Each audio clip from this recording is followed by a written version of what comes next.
So రాబోతున్న శనివారం మీ గృహంలో ఉన్న బ్రోకెన్ ఆబ్జెక్ట్స్, పాత వస్త్రాలు, చిరిగిపోయిన వస్త్రాలు, చిరిగిపోయిన షూస్ అన్నీ క్యారీ చేసి ఎడో లాంగ్ వెళ్ళి ఎవరు వాడన ప్రదేశంలో పడేయండి. బయటకు వెళ్ళేటప్పుడు నాలో ఉన్న, నా గృహంలో ఉన్న సకల నెగిటివ్ ఎనర్జీస్ని, కనుదిష్టిని, నరదిష్టిని, చెడు ప్రయత్నాన్ని, అప్పుల్ని ఈ క్షణమే నా నుండి, నా జీవితం నుండి, నా గృహం నుండి బయటికి పంపించేసినందుకు అనంత బ్రహ్మాండానికి, పంచభూతాలకి, ప్రకృతికి, పవిత్రమైన జలానికి నా హృదయపూర్వక శతకోటి కృతజ్ఞాభివందనం అని కృతజ్ఞత చూపిస్తూ ఎక్కడో పడి దరిద్ర దేవతకి థ్యాంక్ యూ చెప్పాను. నమస్తే, నేను మీ మాధురి. మేము చాలా రకాలుగా ప్రయత్నాలు చేస్తున్నాం. బయట ఉండేటప్పుడు మేము చాలా ఉల్లాసంగా, ఉత్సాహంగా ఉంటాం. ఇంటికి వెళ్ళంగానే ఇంట్లో ఉన్న వాళ్ళతో గొడవ, పక్కింటి వాళ్ళతో గొడవ, ఇలా చాలామంది బాధపడుతూ ఉంటారు. మీలో కూడా చాలామంది ఉండే ఉంటారు. మరి ఇంట్లో ఎలాంటి ఎనర్జీస్ ఉండటం వల్ల ఇలాంటి గొడవలు అవ్వటం కానీ, మనకి మనసు చికాకుగా ఉండటం కానీ, మనం చేసిన పని ఇంట్లో ఏదైనా మొదలు పెడితే కాకపోవటం కానీ జరుగుతుంది. మనతో పాటు ఉన్నారు విశ్వగురు శ్రీ వైబ్రెంట్ వంశీ గారు. తనని అడిగి డీటెయిల్గా తెలుసుకుందాం. నమస్తే గురుగారు. నమస్కారం.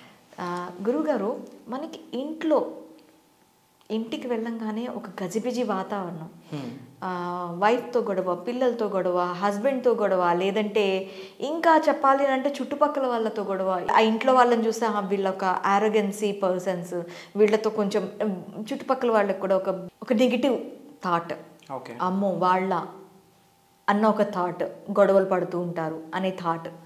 సో ఇది దేనివల్ల, ఇంట్లో ఏమైనా ఎనర్జీస్ దీనివల్ల అవుతూ ఉంటుందా, లేకపోతే వాళ్ళలో నెగిటివ్ ఎనర్జీ? సో అలాంటి వాళ్ళకి ఏమైనా రెమెడీస్ చెప్తారా? అసలు ఇంట్లోని ఎలా ఉండాలి అంటారు? Sure, will decode this thing. Thank you God, thank you universe. Hari ఓం తత్సత్. ఓం నమో హిమాలయ, ఓం శ్రీ గంగాయ నమః, ఓం హ్రీం ధూం దుర్గాయ నమః. అనంత బ్రహ్మాండానికి, పంచభూతాలకి నా సర్వదా కృతజ్ఞతలు, ఆత్మ నమస్కారం. ఎవ్రీథింగ్ ఈజ్ ఎనర్జీ అని చాలా వీడియోస్లో మనం మాట్లాడటం జరిగింది. అండ్ ముఖ్యంగా ఇంట్లో ఇలాంటి డిస్టర్బెన్సెస్ రావడానికి నెగిటివ్ ఎనర్జీ కారణం. Inside of the body, inside of the house. మనలో నెగిటివ్ ఎనర్జీ ఉన్న అది క్యారీ అవుతుంది, మన గృహంలో నెగిటివ్ ఎనర్జీస్ ఉన్న అది క్యారీ అవుతుంది. మనలో ఉన్న నెగిటివ్ ఎనర్జీస్ని క్లియర్ చేసుకోవడానికి పాజిటివ్గా మాట్లాడడం, ప్రేయర్స్ చేయడం, ఎఫర్మేషన్స్ చేయడం, యూనివర్స్తో మమేకమవుతూ వెళ్ళడం, మదర్ నేచర్తో మమేకమవుతూ వెళ్ళడం, కొన్ని స్పిరిచువల్ రెమెడీస్, యాన్షియంట్ టెక్నిక్స్ చేయడం, లేదా రాక్ సాల్ట్తో స్నానం చేయడం, సకల నెగిటివ్ ఎనర్జీస్ బయటకు వెళ్తాయి. ఓకే, మరి గృహంలో ఉన్న నెగిటివ్ ఎనర్జీస్ని బయటకు పంపించడం ఎలా అన్నది మీకు వచ్చాం. గుర్తుపెట్టుకోండి, అష్టైశ్వర్యాలు గృహంలోకి రావాలి అంటే సన్లైట్ ఇంట్లో పాస్ అవ్వాలి. ఓకే, కంటికి కనిపించిన భగవంతుడి సూర్యుడు, ఇంకా ఏ భగవంతుని లైఫ్లో మనకి యాక్సెస్ ఉండదు. బట్ సూర్య భగవానికి మనకి యాక్సెస్ ఉంది. ఇది నిగూఢంగా చాలా విషయాల దగ్గర, చాలా దగ్గర లిఖించబడి ఉన్నది. సన్లైట్ అండ్ ఎయిర్ ఇంట్లోకి పాస్ అవ్వడం ద్వారా గృహంలోకి పాజిటివ్ ఎనర్జీ వచ్చే అవసరం సంకేతాలు చాలా ఉన్నాయి. సో గృహంలోకి పాజిటివ్ ఎనర్జీ రావాలంటే ఎయిర్ పాస్ అయ్యేటట్టు, సన్లైట్ పాస్ అయ్యేటట్టు మన హౌస్ని ప్లాన్ చేసుకోవాలి. సెకండ్ థింగ్, బ్రోకెన్ ఆబ్జెక్ట్స్ ఇంట్లో ఉండకూడదు. ఓకే, ఇరిగిపోయిన వస్తువుల్ని మనం ఫేక్ 5 రూపీస్కే ఫేక్ పీక్ దొరుకుద్ది కదా అని చెప్పి దాన్ని మనం స్టిక్ చేసుకుంటూ యూజ్ చేస్తూ ఉంటాం. It carries negative energy. Broken, మనతో రుణం తీరిపోయింది. రుణం తీరిపోతే వస్తువు కానీ, మనిషి కానీ ఎవరు మన జీవితంలో ఉండరు. ఎవ్రీథింగ్ రుణ ఫలితం. సో వన్స్ రుణం తీరిపోయిందంటే మన దగ్గర నుండి వెళ్ళిపోయిందని అర్థం. దాన్ని మనం ఏం చేస్తాం, అత్తెక్కించుకొని వాడతాం. ఈవెన్ ఇంట్లో మిర్రర్స్ పగిలిపోయి ఉన్నా ఆ పగిలిపోయిన మిర్రర్ని చూస్తూ ఉంటాం. It carries negative energy. Mark my words, everything is energy. మీ అందరికీ చెప్తా ఉన్నా, ఇది సూపర్ స్టిషన్స్ కాదు, ఇన్ తెలుగు మూఢనమ్మకాలు కాదు, మూఢనమ్మకాలు కాదు, ఇది వాస్తవం, సైన్స్ ప్రూవెన్ కాన్సెప్ట్, పీరియడ్. మూఢనమ్మకం అని కాదు, ఇంట్లోని విరిగిన అద్దం ఉండొద్దు అని చెప్పి ఎప్పటో చెప్తున్నారు. ఎందుకు చెప్తున్నారు? It carries negative energy. అది ఉండడం వల్ల ఇంట్లో హరిష్టాలి. అండ్ తరువాత ఏదో ఫుడ్ ప్రిపేర్ చేస్తా ఉన్నా, ఉప్పు ఇంట్లో అయిపోయింది, లేదు పక్కింటి వాళ్ళ దగ్గర నుంచి ఉప్పు క్యారీ చేస్తా, అడుగుతాం, go and by your own salt. ఇంట్లో ఇమీడియట్గా ఫుడ్ ప్రిపేర్ చేసినా ఉప్పు అయిపోయిందని కదా పక్కింటి వాళ్ళని అడిగారా, సక్కల నెగిటివ్ ఎనర్జీస్ ట్రాన్స్ఫర్ అయిపోతాయి. Mark my words. వాళ్ళ ఇంట్లో ఉన్న నెగిటివ్ ఎనర్జీస్ అన్ని ఎక్కడ లేని నెగిటివ్ ఎనర్జీస్ అన్ని ఇంట్లో స్టార్ట్ అయ్యింది. అనుకున్న పనులు అవ్వవు, తెలియకుండా ఇంట్లో గొడవలు. 99% ఈజ్ నాట్ ఈక్వల్స్ టు 100. చేతి వరకు అందుతుంది కాబట్టి అందదు, తినేటప్పటికి అది వెళ్ళిపోతూ ఉంటుంది. ఏంటి బ్యాక్ ఎండ్ జరుగుతున్న, ఏంటి దీని అన్నిటికీ కారణం ఏంటి? ఇది కారణం. సాల్ట్ తీసుకొని రాకూడదు. ఏదో స్టిచ్ చేస్తూ ఉన్నాం, అర్జెంటుగా సిజర్ కావాలి, సిజర్ ఇంట్లో కనిపించదు, పాపకి చెప్తాం పక్కన రమ్య దగ్గర సిజర్ తీసుకొని రా అని చెప్పి. Negative energy. షార్ప్ ఆబ్జెక్ట్స్ ఏమి అందించుకోకూడదు, తీసుకోకూడదు. Knife, scissor, negative energy. మన తమ్ముడే కదా, నిన్నే వేసాడు కదా, నా సైజే కదా అని ఆ వాడు షూస్ వేస్తాం, it carries negative energy. Clothes, ఒకరి బట్టలు మనం ధరిస్తాం, సరదాగా బాగుంది కదా, మన ఇంట్లో వ్యక్తే కదా, ఇట్ క్యారీస్ నెగిటివ్ ఎనర్జీ. ఇప్పుడు నా బట్టలు మా పాప వేసుకోవద్దు అంటారా? వద్దు. ఎందుకు వెయ్యాలి? యూనివర్స్కి ఏం సంకేతం ఇస్తూ ఉన్నాం? అక్కడ ప్రేమను సంకేతం ఇవ్వట్లే. Everything is energy. యూనివర్సల్ సబ్జెక్ట్ని ఫాలో అవుతున్నామంటే ఎనర్జీ రూపంలో ప్రతిదీ చూడాలి. It carries energy. మీరు ఎప్పుడైనా అబ్జర్వ్ చేశారా? కొత్త వస్త్రాలు ధరించినప్పుడు ఆ ఎనర్జీ వేరు, ఆ వైబ్ వేరు, మీ స్ట్రెంగ్త్ వేరు. ఎప్పుడైనా ఎక్స్పీరియన్స్ అయ్యారా? న్యూ డ్రెస్ వేస్తే మిమ్మల్ని మీరే చాలాసార్లు మిర్రర్లో చూసుకుంటారు, ఆ రోజు ఉత్సాహంగా ఉంటారు. It's an energy. Old clothes, old stucking energy. So రాబోతున్న శనివారం మీరు అందరూ ఏం చేయాలంటే, మీ ఇంట్లోనే చాలా క్లాత్స్ ఉంటాయి, చాలా బట్టలు ఉంటాయి, అవి మీ సైజ్ కాదు, చిరిగిపోయి ఉంటాయి, కానీ టైం లేక వాటి గురించి పట్టించుకోలేదు, బీరువాలో అలానే అట్టుపెట్టున్నాం. అవును. మీ సైజు కానీ ఈ చిరిగిపోయిన క్లాత్స్ అన్నీ తీయండి. మనం వాడిని 2-3 జతలు, అక్కడ 20 జతలు ఉంటాయి, అందులో చిరిగిపోయి ఉంటాయి, మన సైజ్ కాదు, చిన్నప్పటి, కానీ టైం లేక దాని మీద ఎప్పుడు మనం ఫోకస్ పెట్టలేదు. It carries negative energy. ఆ షూస్ కూడా ఇంటి గుమ్మం ముందే పెడతాం. అష్టైశ్వర్యాలు ఎట్లా వస్తాయి? సకల నెగిటివ్ ఎనర్జీస్ ఉంటాయి షూస్లో.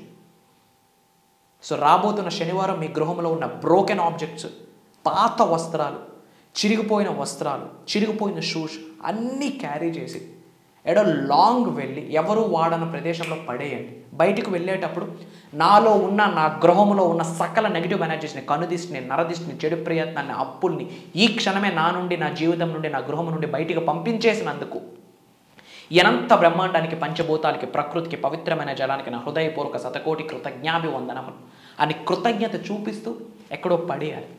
దరిద్ర దేవతకి థ్యాంక్ యూ చెప్పాలి, వెళ్ళిపోతారు. ఇంటికి రాగానే ఒక బకెటెడ్ నీటిలో రాక్ సాల్ట్ వేయాలి. రాక్ సాల్ట్ ఎందుకు వేయాలా? సముద్రపు ఉప్పే ఎందుకు వేయాలా? కల్లుప్పు, గెడ్డుప్పు అంటుంటాం. ఎందుకు రాక్ సాల్ట్ వేయాలి? స్పిరిచువల్ ఎలిమెంట్ అది. మీ గృహంలో మీలో ఉన్న సకల నెగిటివ్ ఎనర్జీస్ని రాక్ సాల్ట్కి తీసేసే శక్తి ఉంది. అందుకే కదా అమావాస్య రోజు, పౌర్ణమి రోజు సముద్రం ఉప్పొంగిపోతుంది. ఎందుకు? మూన్ ఎనర్జీకి అది వెంటనే రెస్పాండ్ అవుతుంది. వై? It carries energy. గృహం, హౌస్ కన్స్ట్రక్ట్ చేసేటప్పుడు ఎర్త్ వైర్ పెట్టేటప్పుడు ఏం వేస్తాం? ఉప్పు. ఎందుకు వేస్తాం? It carries that energy. దిష్టి తీయడానికి ఏమి వాడతాం? ఉప్పు. ఎన్నిసార్లు మీ అమ్మగారు మీకు దిష్టి తీయడానికి వాడలేదు rock salt? It carries energy. So ఇంటికి రాగానే ఒక బకెటెడ్ వాటర్లో కాస్త రాక్ సాల్ట్ వేసి, లెఫ్ట్ హ్యాండ్ హార్ట్ చక్ర మీద పెట్టి, రైట్ హ్యాండ్ ఆ బకెట్లో పెట్టి, నా గృహంలో ఉన్న సకల నెగిటివ్ ఎనర్జీస్ని ఈ క్షణమే బయటికి పంపించేసినందుకు ఈ పవిత్రమైన జలానికి నా సర్వదా కృతజ్ఞత, ఓం శ్రీ గంగాయ నమః అని చెప్పి ప్రేయర్ చేశాక అది ఎనర్జైజ్ అయ్యి కదా వాటర్. ఆ వాటర్తో మాపింగ్ పెట్టేయాలి. పెట్టేశాక ఒక మట్టి ప్రమిదలో లవంగాలు. ఎందుకు లవంగాలు తీసుకోవాలి? Clove is a seed. అసలు నేచర్ ఎంత అద్భుతమైనదంటే, మనిషికి కావాల్సినవి అన్నీ నేచర్లోనే ఉన్నాయి, మనకు తెలియదు. ఈవెన్ బిర్యానీస్కి వాడుతూ ఉంటాం. ఆ క్లోవ్కున్న శక్తి ఏంటో తెలుసా? సకల నెగిటివ్ ఎనర్జీని ఆపిస్తుంది. మీకు ప్రవేశించకుండా నెగిటివ్ ఎనర్జీ ఆపిస్తుంది.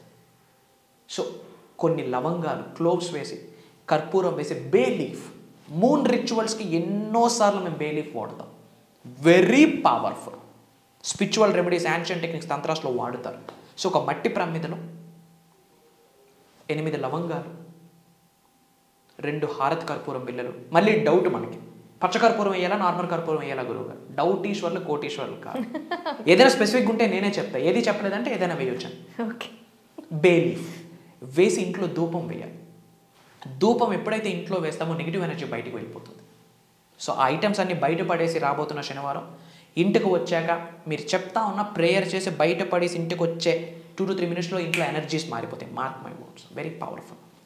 తర్వాత హౌస్ అంతా కూడా ఆ రాక్ సాల్ట్ వాటర్తో క్లెన్జింగ్ చేసుకొని ఆ యొక్క ధూపం వేస్తే కనుక ఇంట్లో పాజిటివ్ ఎన్విరాన్మెంట్ ఉంటుంది. బ్యాక్ ఎండ్లో ఓంకారం మ్యూజిక్ అయినా ప్లే చేయండి, నెగిటివ్ ఎనర్జీ మొత్తం బయటికి వెళ్తుంది.